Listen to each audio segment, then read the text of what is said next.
invested in your tomorrow. Good morning once again. My name is Kalista Chilike, and I'm your moderator for today. You're all welcome to our webinar where we'll be dissecting the events of the first half of 2024 and giving our expectations and outlook on the second half of the year. So last month, we published our H2 2024 Nigerian Strategy Report, and we titled it Staying Above Water. So, despite the economic issues within the country, the economy still managed to stay afloat, even the capital market. But quick question for start, how many of you have read through the report or have gone through the abridged version at least? You can just use the thumbs up reaction so we can see. How many of us have done that? All right, thank you. That's good, that's good. Can we see more? All right, thank you. Well, for those who have, and especially for those who haven't, luckily for us, our experienced research analysts on the panel will dive in-depthly into the report and explain the intricacies of the Nigerian economy and what we should expect going forward. So without further ado, our panelists for today are Oyekansola Agoshola and Moyosore Taiwo. Oyekansola serves as the acting research team lead and covers the banking sector, while Moyosore is the research analyst covering the telecommunication sector. We also have other analysts on the call. For one, there is David Kwatau, the oil and gas sector analyst. We have Amirat Adamu, and she covers the industrial goods analyst, while Lusulai Aderibigbe and myself cover the consumer goods sector. On the call with us also, we have the acting managing director of ARM Securities, Wede Eda, and Ayomide Ojeni, a member of the retail sales team at ARM Securities. Now, in the words of a wise man, good order is the foundation of all things. So just so we have an orderly session free of any disruptions, I enjoin every one of us to make use of the Q&A feature to submit any questions you might have. Please make sure to use the Q&A feature and not the chat box to ask your questions, because we might miss them there during the Q&A session. We want to hear your questions and perspectives, so don't be shy to put them out there. So to begin this webinar, I will now give the floor to the acting MD, Wede Eda, for her welcome address. Wede, the floor is yours. Hi, good morning once again, everyone. It's a pleasure to welcome you all to our webinar titled Staying Above Water. It's our Nigeria Strategy Report and Economic Outlook for the second half of 2024. As Kalista has introduced all of us on this call, we're eager to provide you valuable insights. My name is Wede Eda. I'm currently the acting managing director of ARM Securities, and on behalf of ARM, I warmly welcome you all to today's webinar. We are delighted to have such a diverse group of participants joining us today from various sectors and industries, I'd imagine, all keenly interested in the economic and investment landscape of Nigeria. Our analysts have dedicated their time and expertise to provide these insights on, navigating today's complex financial markets. So looking back at the first half of the year, it was a period of significant global and local developments impacting economies, industries, and our financial markets. And Nigeria being dynamic and rapidly evolving, it continues to present us both challenges and opportunities for investors and businesses. So our goal today is to dissect these developments, analyze the current trends, and offer you strategic insights that would help make informed decisions in the second half of this year. We would also be delving into potential impacts of recent policy changes, market reforms, and global economic shifts on Nigeria's economy. So at ARM Securities, we're a subsidiary of ARM Holdco, and we're a we're a full service brokerage and advisory firm. And we provide services to all our clients, both local and foreign, domestic and retail and institutional clients as well. And our dedication is to deliver actionable insights and strategic guidance, which is why we are conducting this session today. So we basically designed today's agenda to be comprehensive and engaging. So we encourage you all to actively participate. Please, please, please ask questions, share your perspectives. Once again, I welcome you all to today's investment webinar, and I am confident that the insights and discussions that we will share here today will be invaluable as we navigate the opportunities and challenges ahead in the Nigerian market for the second half of this year. Thank you very much once again for joining us today. Calista, please, over to you.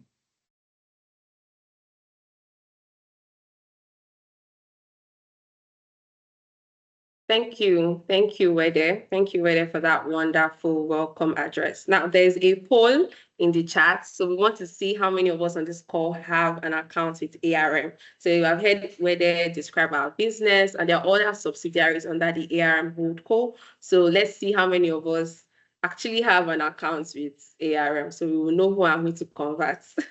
So please put in your votes so that we can have your responses. All right, just as that is going on, we're getting into the presentations proper now. And to do that for us, I will hand over the floor to Moyosere Taiwo to start the presentations for us. Moyosere. Hey, thanks for the introduction, Alisa. So I will be taking us through the occurrences in the global market across 5 major economies in the first 6 months of 2024.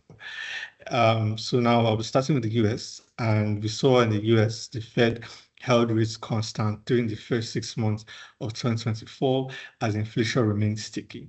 Sticky prices led to elevated 10-year US Treasury yields during the first 6 months of 2024, largely underpinning concerns of higher for longer interest rates.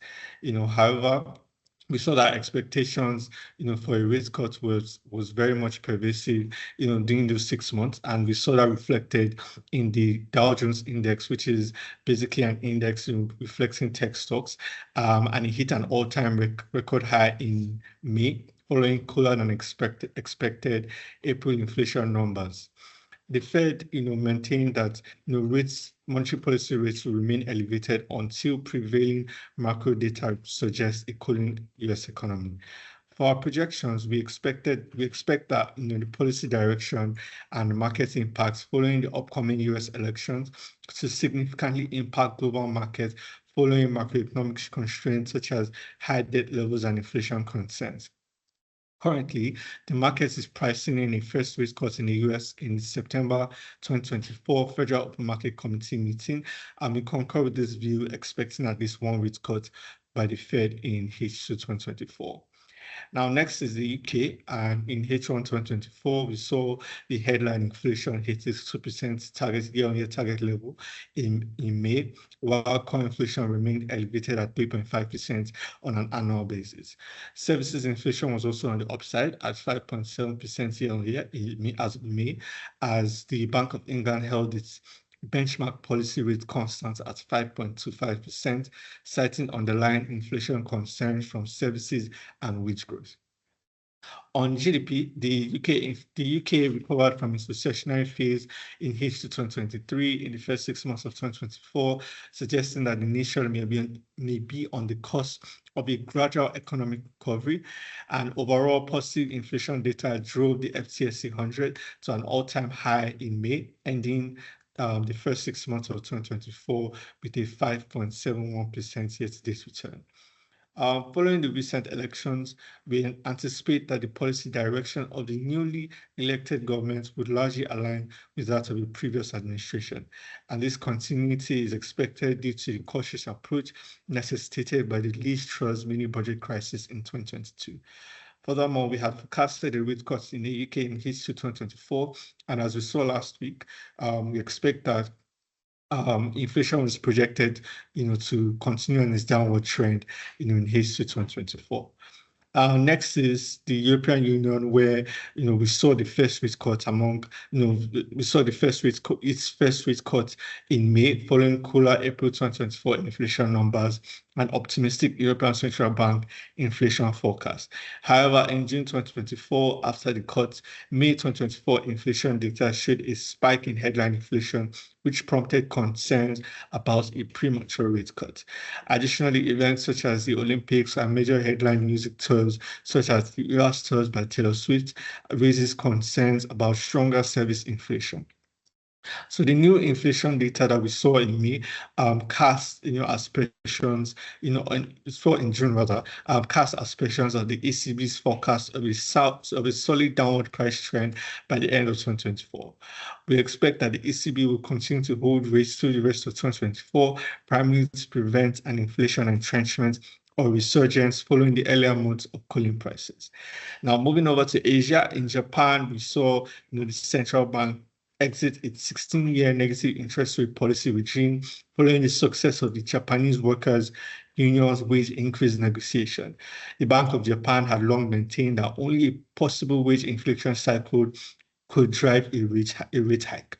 And due to concerns around additional rate hikes and the Japanese yen being historically a funding currency, we noted volatility in the Japanese yen in H1 2024 as speculation picked up.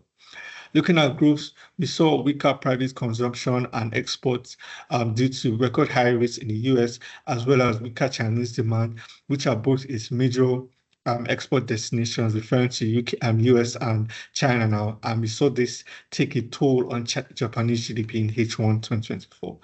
Our expectation, for the Japanese economy is for a gradual adoption of a restrictive policy, and as seen by the rate hike, last week, and we expect this to continue over the rest of the year. This approach is being taken to manage persistent price pressures and prevent a shock to the global market, demonstrating a cautious but thought-out strategy by the Bank of Japan. Finally, in China, the property market crisis remained unabated as the Chinese government announced policies to support the sector. The economic lifeline has been increased exports, which ignited fears of a prolonged trade war with its Western counterparts as the EU and US place additional tariffs on Chinese exports, particularly its booming electric vehicle product market. To revitalize its property sector, the People's Bank of China announced improved credit to the sector, lower mortgage rates, and government bailouts for troubled developers across the country. We expect Chinese inflation to remain weak and lower growth to weigh negatively on global GDP, as the impact of accommodative government policies is likely to be only partially realized in the next 6 months. In recent times, we also saw the People's Bank of China cut its short and long-term rates to shore up its economy, and we expect that to persist, particularly after the US potentially cuts its Fed funds rate. Excuse me. Moving over to our macro strategy, we have highlighted 4 focus points. Which is basically just carry trade, which is borrowing from low interest rates countries and investing in emerging markets with higher rates, all at stable exchange rates. We also posit that locking in bond yields before rates begin to taper will also provide a profit opportunity. Investors could also time the market by staying long on defensive tickers while watching for a window to go into fundamentally sound cyclical stocks in the event that the Fed cuts rates and growth picks up. Finally, we have recommended Treasury inflation protected stocks, Treasury inflation protected instruments, and this is in the event that inflation stays higher for longer. Now, moving over to crude oil. The crude oil market saw significant volatility in H1 2024, and this volatility was mainly due to geopolitical tensions and easing futures contract sales, which drove prices, and this was partially offset by extended production cuts by OPEC+. Global production fell in H1 2024 compared to H2 2023, following an Arctic blast that impacted US production and the OPEC+ cuts.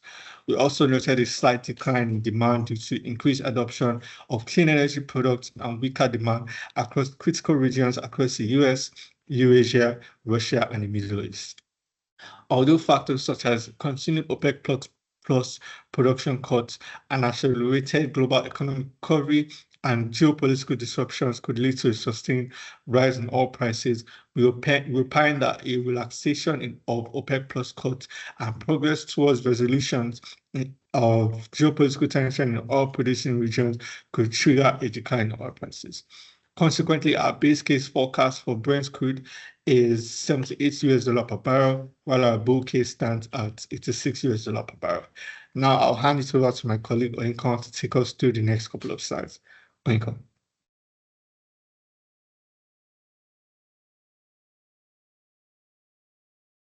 Thank you, Moyo. Hi, everyone. I'll be taking us through the next couple of sessions, which are GDP, or basically economic growth, inflation, monetary policy, fiscal policy, as well as capital importation. In the first half of 2024, we saw that the Nigerian economy was impacted by macroeconomic and structural headwinds, such as inflationary pressures, FX paucity, higher interest rates, insecurity, and poor infrastructure. Consequently, growth in the first quarter of 2024 slowed to 2.98% year-on-year compared to 3.46% in Q4 2023. However, the growth marks the 14th consecutive quarter of expansion since H2 2020. On a sectoral basis, we can see the growth rate of major sectors in the economy, as displayed on the screen. The oil sector grew by 5.7% year-on-year in Q1 2024 compared to 12.11% in Q4 2023. The non-oil sector grew by 2.8% in Q1 2024 compared to 3.07% in Q4 2023. Services sector led the non-oil sector with a 4.32% year-on-year growth. The manufacturing sector, however, grew modestly at 1.49% in the first quarter of 2024, with improvements in wood products and paper products. In terms of our outlook for the second half of the year, we anticipate the oil sector to maintain a positive trajectory driven by anticipated investment following NNPC's recent partnership with the Natural Oil Field Services Limited, which is expected to increase crude oil production. However, overall, production could be constrained by the ongoing challenges such as the oil theft and pipeline vandalism, and the sector's performance overall is also expected to benefit from a favorable low base effect from 2023 last year. Similarly, we project continued growth in the non-oil sector in the second half of 2024, despite persistent macroeconomic challenges. Growth will likely be led by the services sector, particularly the financial services and high city subsectors. However, the continued high interest rate environment may dampen growth in sectors like agriculture and manufacturing. Overall, in terms of our projection for 2024 full year, we project a GDP growth rate of 2.71% for the base case, 2.09% for bear case, and 3.24% for our bull case scenario. Moving on to inflation. Inflation rate rose from 29.9% in January this year to 34.19% in June, and it was driven by increases in both the core and food components of the consumer price index basket. However, on a month-on-month basis, price peaked in February at 3.12%, while decelerating to 2.14% in May 2024. And this largely mirrors the Central Bank of Nigeria's efforts to tame inflationary trend by hiking their monetary policy rates. However, the recently released June 2024 inflation data showed an uptick in month-on-month inflation to 2.31%. In terms of food inflation has witnessed a steady rise since the start of this year. It went up from 35.41% year-on-year in January to 40.87% year-on-year in June, as the prices of farm produce and processed foods increased during the period. Now, the rising food prices was due to local supply shortfalls resulting from prolonged insecurity, negative pass-through of high energy prices on transportation costs, imported inflation, as well as the continued naira depreciation. Core inflation also, which excludes energy and food, rose from 23.59% in January 2024 to 27.40% in June. Although that is in terms of our outlook now, we do not rule out the impact of insecurity on food supply. I mean, particularly in the northern region, the harvest season, typically kicks in from July and is usually accompanied by increased food supply, which should help taper prices or help reduce prices. We expect core inflation to remain elevated in H2 2024, given sustained energy pressures on input costs as well as the continued currency woes. Overall, we expect headline inflation to cool slightly to 29.05% by December at an average of 31.17% for the year. Now, moving on to monetary policy. I mean, the first half of this year was a flurry of different monetary policy tools implemented by the Monetary Policy Committee. The policies were aimed at taming the rising price levels and at the same time to attract foreign portfolio investment inflows to help stabilize the exchange rate in the short term. The MPC convened about 3 meetings held across February, March, and May. And in a bid to curb the escalating inflation rates and boost external reserves, the MPC implemented a series of significant interest rate hikes, raising the monetary policy rate by a total of 750 basis points, or otherwise 7.5%, to a historic 26.25%. However, given that Nigeria's inflation is mostly an offshoot of macroeconomic and structural challenges, issues such as insecurity, supply chain disruptions, and poor infrastructure affecting food supply, combating inflation would require fiscal interventions to curb inflationary pressures.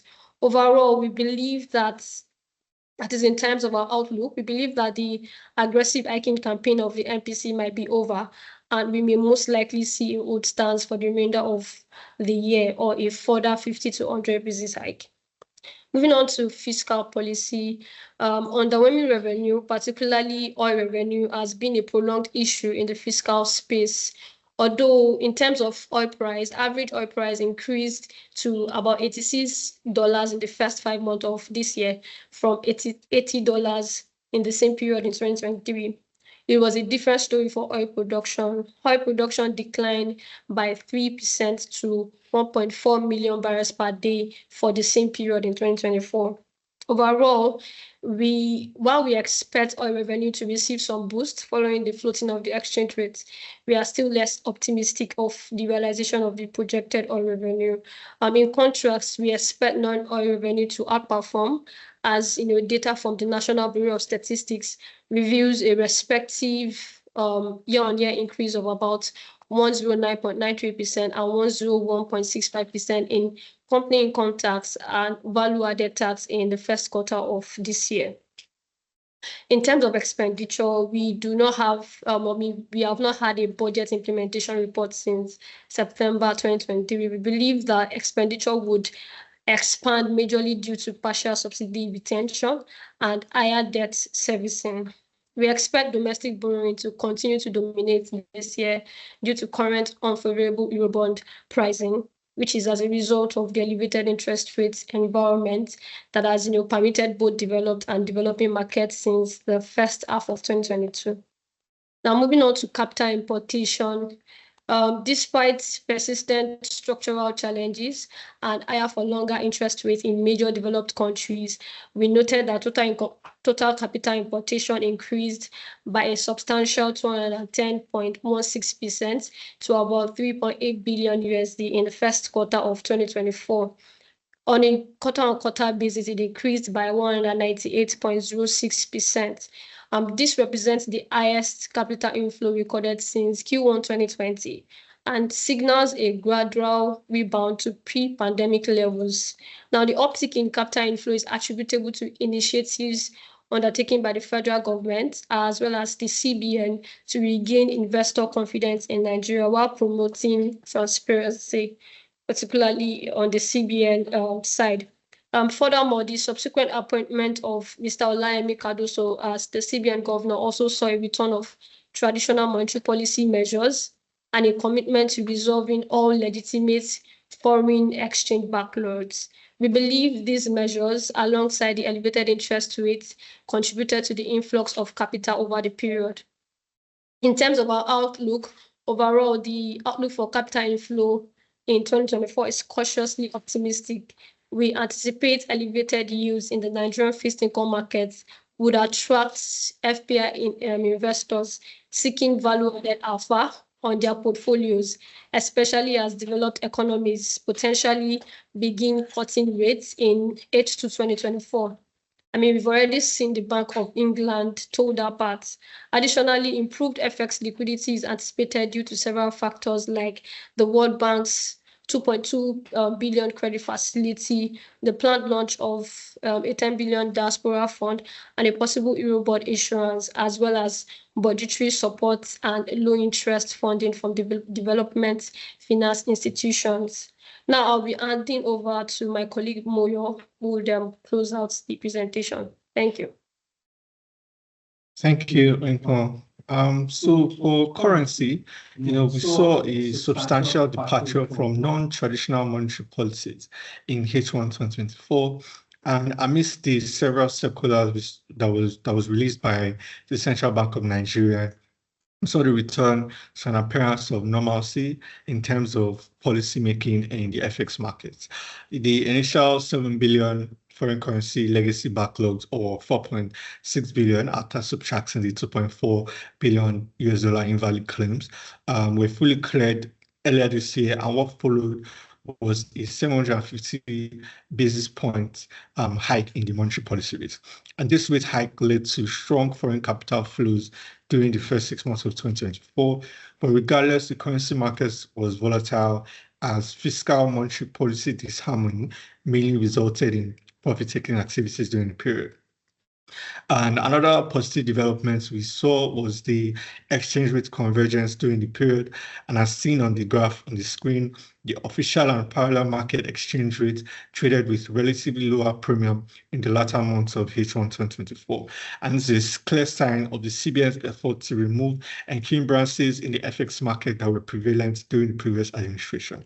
Overall, we expect improved inflows and higher FX reserves during H2 2024 compared to H1 2024, and our exchange rate estimates, which incorporates all that we have on the screen, including a possible 3 to 6 billion Eurobond issuance, falls within 1,100 to 1,200 naira per dollar range by the end of 2024. Now, moving over to equities, the equities closed positively in the first 6 months of 2024, and this was driven by solid performance across all sectors under our coverage by the banking sector. While domestic investors dominated at 79.63% in terms of participation, we also noted increased participation from foreigners to 20.37%. For our outlook, we expect tickers in the industrial goods sector are expected to grow due to new government projects over the rest of the year and improving FX supply. For consumer goods, we anticipate continued upward price adjustments from players with the ability to raise prices without much pushback from consumers to hedge against high input costs, with exchange rate volatility still posing challenges. For oil and gas, positive sentiment is expected to continue with possible sector investments. However, insecurity and vandalism remain a major challenge to the sector. For insurance, we believe that continued growth driven by the bank assurance model, which is basically banks pushing out insurance products to drive adoption, could support performance for this sector. Finally, in banking, we expect that elevated interest rates would support net interest margins with the potentials for M&As or merger and acquisitions or corporate actions due to recapitalization requirements to support performance. However, concerns around regulatory constraints and higher non-performing loans may negate performance in coming months. Now, moving over to fixed income. For fixed income, we saw the trend of higher policy rates reflected in our domestic market as the CBN benchmark policy rates reached a record high during the period. Subsequently, average yields in the secondary market surged by 10.2% from H2 2023, closing at 20.41% in H1 2024. We also saw an increase in the number of open market operation issuances and higher Nigerian Treasury bill sales, which closed at higher average stock rates in H1 2024 from the same period last year.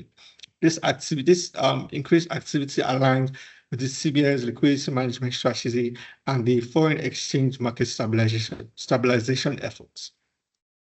For our outlook, we anticipate elevated fixed income yields in H2 2024 as benchmark rates remain high as the Central Bank of Nigeria seeks to provide higher real returns to investors looking to park capital in measure markets.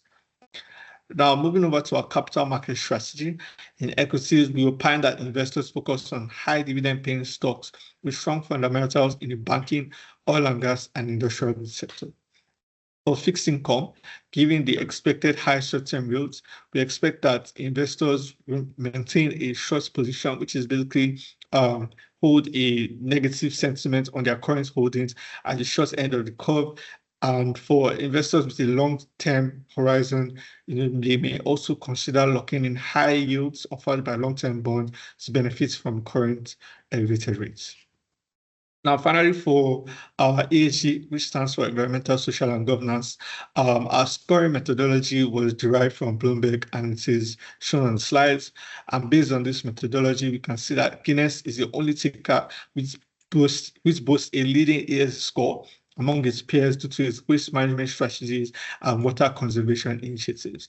The lagging score for Nigerian breweries comes on the back of the environmental lawsuit we saw in 2018 regarding improper waste management. And despite this, the company has made efforts to improve its environmental impacts through strategies such as water conservation, achieving significant waste diversion from landfills across its brewery locations, and investing in renewable energies. Total's low score is largely on the back of the poor ESG adherence in the oil and gas sector as a whole, as greenhouse gas emissions, water pollution, and inefficient energy utilization continue to plague the industry. Overall, the performance of various sectors as reflected in their ESG scores indicates both progress and areas needing improvement. However, by continuing to embrace ESG principles, Nigeria can enhance its resilience against environmental challenges, improve public health, and promote long-term stability. So now I will hand over to Calista to close out the presentation. Calista. Wow, thank you. Thank you to our panelists. Wasn't that very insightful? I'm sure all of you can agree with me that it was. Thank you very much. Can we all drop a thank you in the chat box for them? Let's all drop thank you, or we can clap or something. All right. The last poll that we did, I saw that at least just one person did not have an account with ARM. So please do not hesitate to open an investment account with us or a securities account, any of our subsidiaries. Open an account with us immediately after this webinar.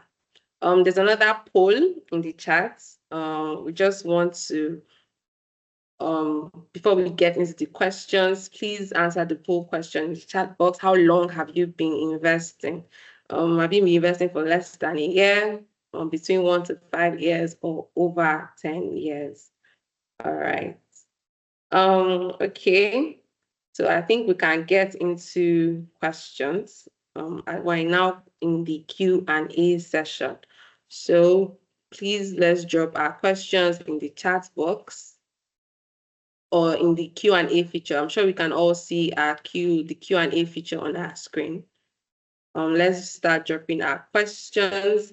I think during the course of the presentation, I saw a couple of comments. In the, okay, so Uchenna Ugemdi, I hope I pronounced that correctly, was asking if we could take into account financial jargons for those who aren't in the finance industry. Okay, we would thank you for your feedback, and if you could just state where exactly you lost us, we'll be able to, properly break down that section for you. Thank you for your feedback. We'll take that into our next webinar. Barry Boy is asking if he can have a link to the recording for this session. Yes, I believe that the recording will be made available. Joe is asking if he can get the slides. I think we can make that work. We can make that work. So we already sent out the slides though. We already sent out the slides with the NSR presentation. I think that was last month. So you can go check your mailbox, and I'm sure you will see that there.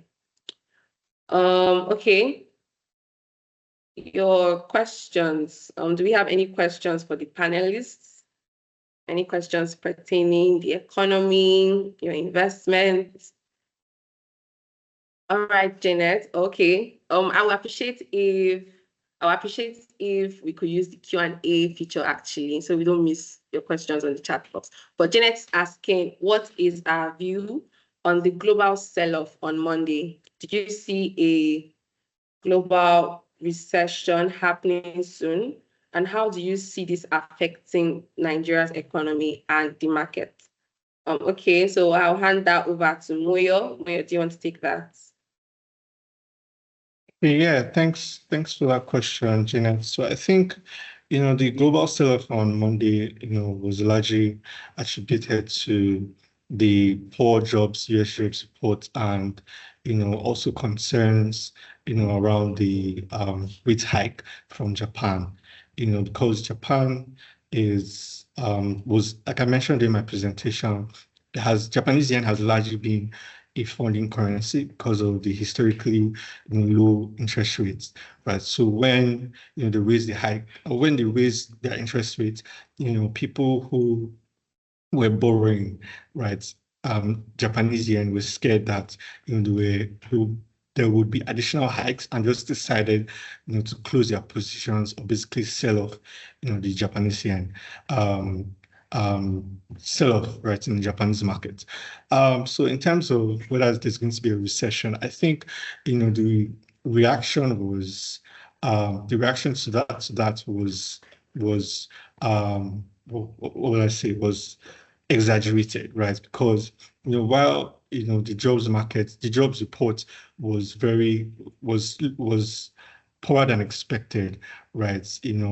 I think the Fed typically would look at not just the jobs report, they will look at other economic indicators to assess economic performance. So in terms of expecting an economic recession, we'd have to see the inflation reports for this month, and probably do the inflation reports for this month and see if it comes down lower. And if it comes down lower, then we'd expect that maybe there's plausibility in expecting that there is an economic slowdown, and we will likely see, the US Fed cut rates in September meeting. But I don't expect a recession because, the Fed, if, other indicators such as maybe the US retail sales, also comes in slower, and the weekly jobs reports, we'll probably see next week, also come in slower, then we will expect that maybe the Fed could come in and, enact an emergency rate cut rather, but I don't expect a recession happening. And you said, how do we see this affecting the Nigerian economy? So I think it will affect the Nigerian economy in terms of interest rates. So if in the event that, like I said, there's a slowdown in the US market and the Fed cuts rates, that would, help in terms of bringing global interest rates down, because, investors look at, the US market as a benchmark, right? So they often benchmark interest rates, especially on an international level, to the US market. So if the US cuts rates, we'll likely see lower global interest rates, and which would also support a possible international issuance, from Nigeria in terms of the Eurobond issuance. Like we mentioned earlier, this would support our exchange rates, because if we see, for example, like we mentioned, we see a huge Eurobond issuance, like maybe 3 to 6 billion, right? That will significantly boost our external reserves, and with giving the Central Bank of Nigeria enough ammo, basically to defend the naira and just support the exchange rate in general. And that would also plug into inflation because we know that a huge chunk of inflation in Nigeria is imported, basically. So if we see exchange rates continue to appreciate in the event that we have large FX inflows or foreign exchange inflows, that would support the exchange rate and also bring down import costs and also support inflation. So I think that's my view. All right, thank you, Moyo. Janet, I hope that answers your question. I really hope it does. I see some of us are giving feedback that they do not receive emails from us. I think someone said they only get SMS messages. Okay, we'll take note of your email addresses and we'll add you to our mailing list. Also, your relationship manager should also reach out to you. Okay, so there's a question here. Is it wise to invest in Access Bank with the price at the secondary market, as the price at the secondary market is lower than the offer price? So I'll hand this over to Oyinkan Solarek-Oshola, a banking analyst, to take us through this. Oyinkan. Thank you, Kalista. So I believe you're referring to the access rights issue. So that is you already have investment with access and you want to invest in the rights issue. But however, at the moment, the price in the secondary market is lower than the rights issue price. So basically, I'll just let you know the implication and then you can make your decision. So the implication basically is, that is, if you choose to go through the that is buy from access directly, that is take up your rights rather. What that will mean is when you're increasing your exposure to the bank, your weighted average, that is your weighted average cost would increase, right? As compared to if you want to increase your position and then you go through the secondary market. So when you go to the secondary market, that is while looking at, that is based on the information that we have now in terms of what the closing price is at the moment compared to the issue price. So if you go through the secondary markets, your total weighted average cost would reduce. That is be lesser compared to when you buy the rights issue. So I would leave that for you to decide based on what I just said. Thank you. I hope that answers your question. All right, thank you. There's also a question here. Kindly share more insights about Aradel holding stock on NASD and its potential for aggressive rates. So Money will reach out to you after the webinar to provide more insights on that. Another question here says, what is the implication of CBN in hiked interest rates to investors, most especially those outside Nigeria, and how can investors take advantage of inflation? I'm sorry, Oyinkan, I have to bring you back to the floor. Please help us take this. All right, thank you, Kalista. So in terms of CBN's continued hike interest rate hikes, so the implication to that, I think I'll just speak to the two markets because I'm not really sure the question is clear. I'll speak to the equities and then the fixed income market. In terms of what it will do to both markets, so elevated interest rate environments will typically affect the equities market negatively. That is because of higher interest rates. The direct implication is higher, fixed income rates in the fixed income market. So essentially, looking at the fixed income market, the way the fixed income market is structured, particularly for government bond or treasury bills, any instrument issued by the government, is that is in terms of risks, it has lower risks compared to equities, because you can lose 100% in equities, but whatever you are investing in a fixed income market, the rates that you are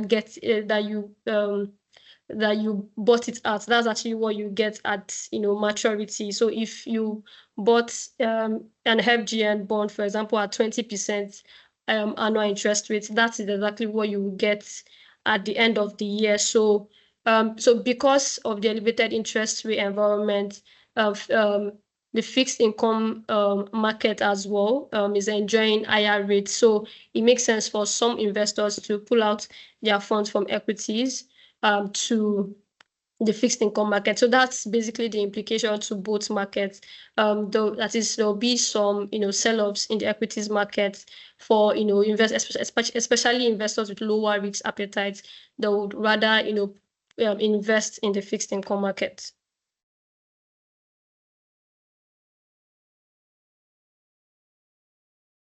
Thank you. Thank you, Oyinkan. Thank you for your response. However, just before you leave us, there is one more question. There's one more question, and it's concerning what is your view on all the banks raising additional capital at the same time with respect to their share prices in the second half of the year?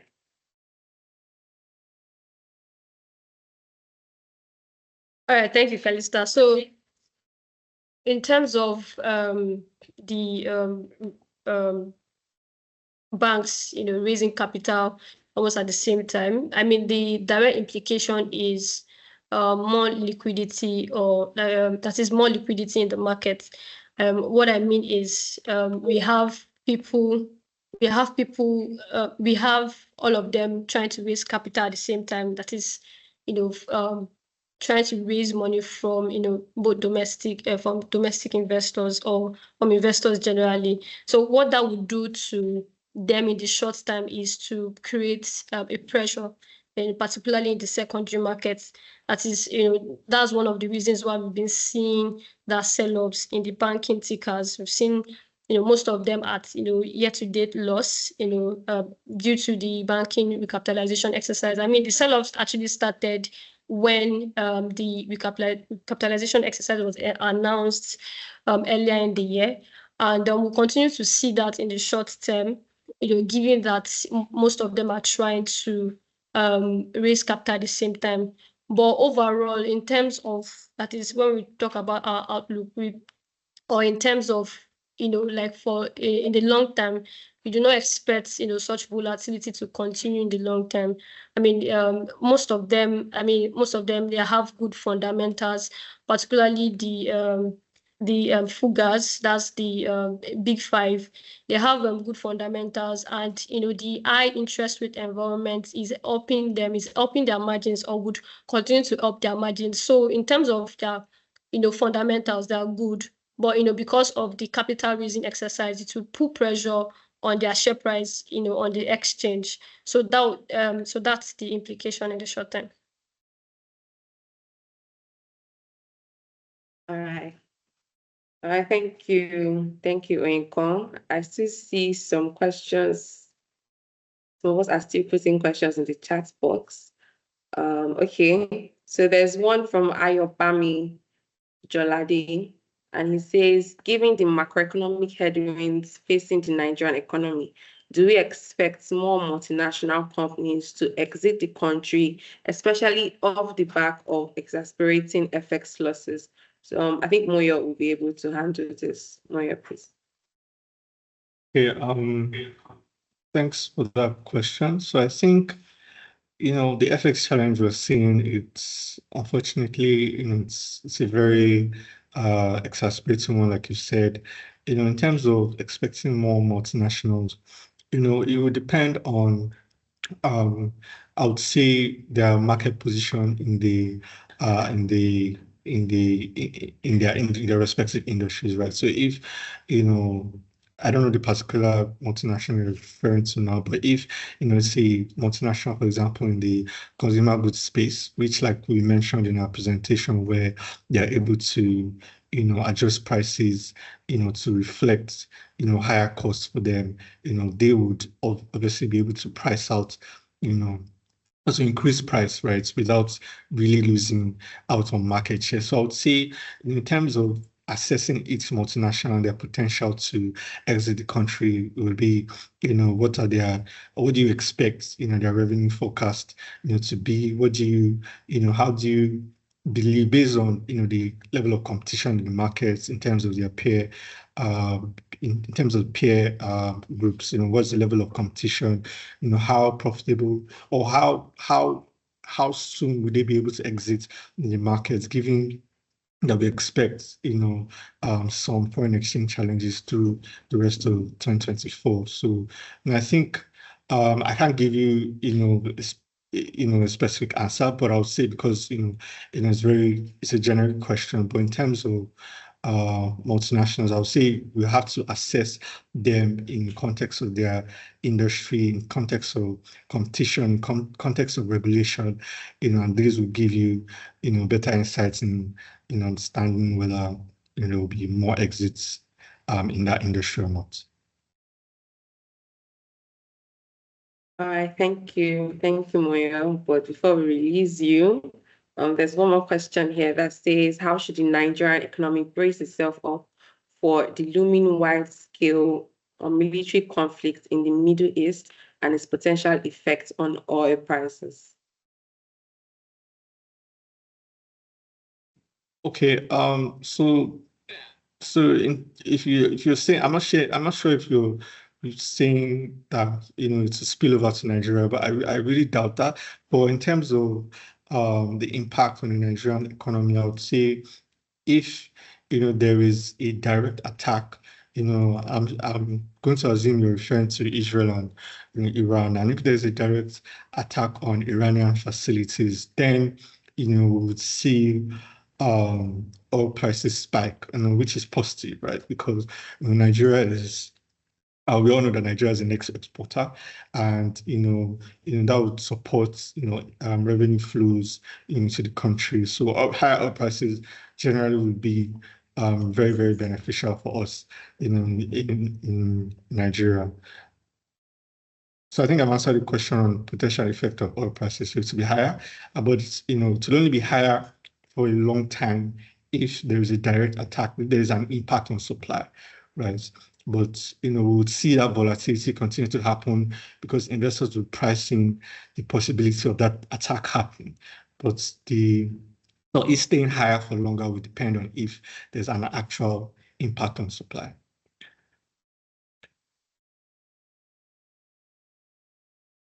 All right, thank you. Thank you, Moyo. So Moses here is asking, what are the associated risks of investing in commercial papers? So I'll give the floor now to Olufisayo Basi, the ED of ARM Investment Management. Thank you very much, Kalista. I am not the ED, I'm the head of investment management. Okay, so there are risks associated with commercial paper investments. One of them is default risk. So the issuer may actually default on repayments of the commercial paper. And when this happens, the clients may lose their funds.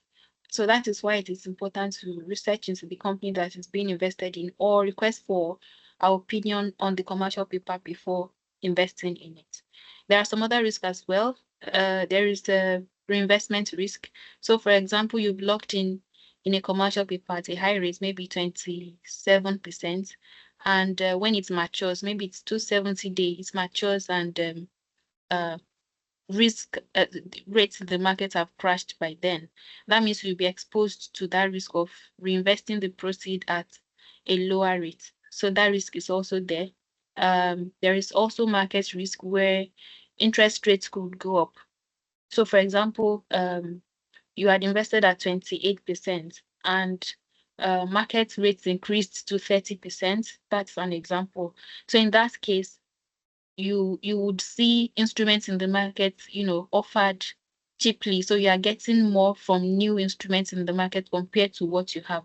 So there is the risk of, what you're missing out. So market is offering better rates, but you're already locked in at a lower rate. So that risk is also there. And there are some other associated risks as well that are associated with investing in commercial paper. So if you invest in any commercial paper, please let us know. And also let us know if you would need us to provide some advice and to do so. Thank you very much.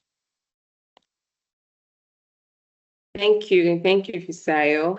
So we've now come to the end of our Q&A session.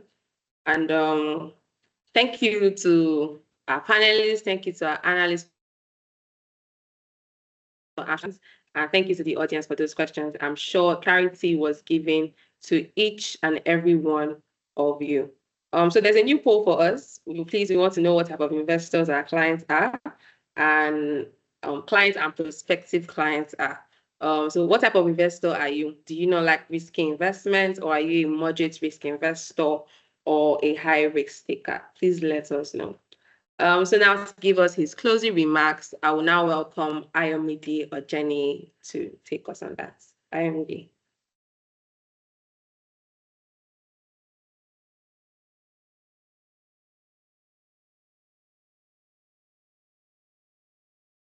It's been a pleasure having you all on this call today. I'm Ayomide Ojeni, the Retail Sales Analyst for ARM Securities.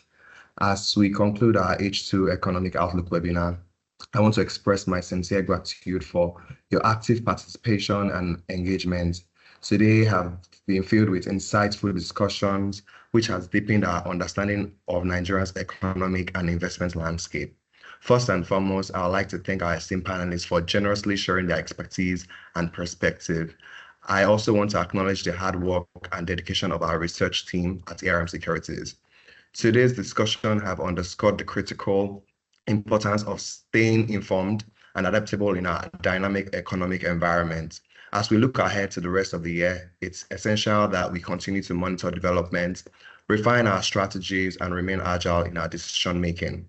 The insights shared today would undoubtedly be an asset in this journey. To our attendees, thank you for your participation. We hope the information and strategies presented today empowers you to make informed and confident investment decisions. At ARM Securities, we are committed to supporting you with ongoing research, analysis, and advisory services. Please don't hesitate to reach out to our team for further questions or in-depth discussions on today's topic. Our goal is to be your trusted partner as you navigate the Nigerian market and pursue your investment objectives.